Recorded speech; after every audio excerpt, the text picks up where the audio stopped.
Hello बच्चों, let's read the question and the question says the acid soluble pool roughly represents which of the following। तो हमें इस question में बताना है कि जो एसिड soluble pool होता है वो इनमें से किस चीज का बना होता है। तो अगर हम इस क्वेश्चन के की कॉन्सेप्ट की बात करें, the key concept of this question is biomolecules। So biomolecules, all the molecules in the living tissues that are composed of primarily carbon dioxide are referred as biomolecules। तो अभी जो बायोमोलिक्यूल्स हैं ये दो कैटेगरी में होते हैं। These are bio macromolecules and bio micromolecule. तो जो लार्जर मॉलिक्यूल्स होते हैं जिनका साइज हम कह सकते हैं कि लार्ज होता है और जो उनका मॉलिक्यूलर वेट होता है वो 800 डाल्टन से ज्यादा होता है।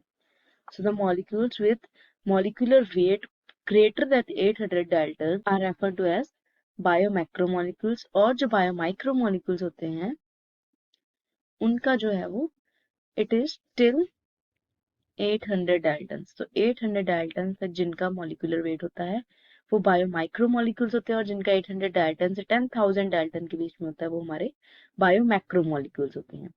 तो भी जो बायोमैक्रोमोलिक्यूल्स होते हैं ये आते हैं एसिड इनसॉल्युबल फ्रैक्शन में। जब हम किसी एक लिविंग टिश्यू सेल को डिसॉल्व करते हैं एसिड में तो उसमें से एक इनसॉल्युबल फ्रैक्शन निकलता है जिसमें सारे के सारे बायोमैक्रोमोलिक्यूल्स आते हैं। एक जो है एसिड सॉल्युबल पूल बनता है जिसमें सारे के सारे माइक्रोमोलिक्यूल्स आते हैं। सो एसिड सॉल्युबल पूल। तो भी सारे के सारे माइक्रोमोलिक्यूल्स जो हैं वो एसिड सॉल्युबल पूल में आते हैं। इन माइक्रोमोलिक्यूल्स में जितने भी सेल के साइटोप्लाज्मिक कॉम्पोजिशन है, जितनी भी सेल जो भी सेल ऑर्गेनेलीज हैं that have weight less than 800 Dalton's, वो सारी की सारी साइटोप्लाज्मिक कॉम्पोजिशन में आती हैं।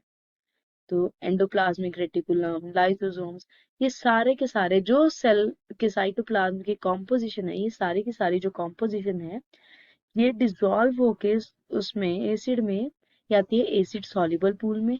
और जो बायो मैक्रोमोलिक्यूल्स है जैसे इसमें डीएनए, आरएनए, न्यूक्लिक एसिड्स हो गया, प्रोटीन्स, लार्ज प्रोटीन्स हो गए, कार्बोहाइड्रेट्स, लार्जर कार्बोहाइड्रेट्स हो गए, या लिपिड्स। सो ये सारे जो हैं वो मैक्रोमोलिक्यूल्स में आते हैं। बाकी सारे जो है वो साइटोप्लाज्मिक कॉम्पोजिशन जो है वो एसिड सॉल्युबल पूल में आती है। तो अगर अब हम बात करें लिपिड्स की, लिपिड्स एक एक्सेप्शन है बायोमैक्रोमोलिक्यूल्स में। इसका साइज जो है वो 800 डाल्टन से कम है, बट लिपिड जो है वो जब हम एसिड में डिसॉल्व करते हैं तो ये वाटर इनसॉल्युबल के पीसेस में जो है वो, तो ये वाटर इनसॉल्युबल है जिसकी वजह से ये स्मॉल वेसिकल्स बना लेता है, और जो वेसिकल्स है वो बायोमैक्रोमोलिक्यूल मतलब इनसॉल्युबल फ्रैक्शंस में रह जाते हैं। That is why lipid is an exception. तो अगर हम बात करें कि हमारे जो एसिड सॉल्युबल पूल में जो चीजें आएंगी वो हमारी सारी आएगी cytoplasmic composition of the cell. So now if we talk about the options, option A says that chemical composition of the cell।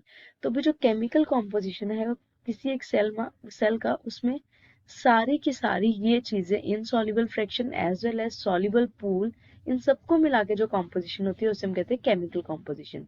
So from here this is the incorrect option। Option B says that cytoplasmic composition of the cell। तो हमने क्या पढ़ा था कि सारी की सारी जो साइटोप्लाज्मिक कॉम्पोजिशन है वो एसिड सॉल्युबल पूल में आती है। So option B will be our correct option.